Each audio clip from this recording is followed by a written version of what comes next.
धन्यवाद देता हूँ। इन्होंने इतने भव्य कार्यक्रम की शुरुआत की।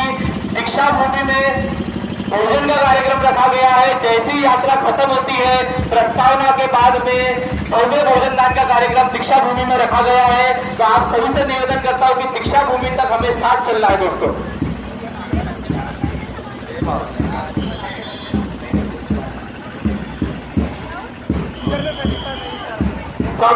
कोणी थांबू नका, समोर चालावे, इथे थांबावू नका, समोर चालावे सर्व लोक,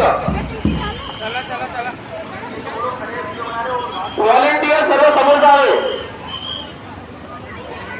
यात्रेची सुरुवात झालेली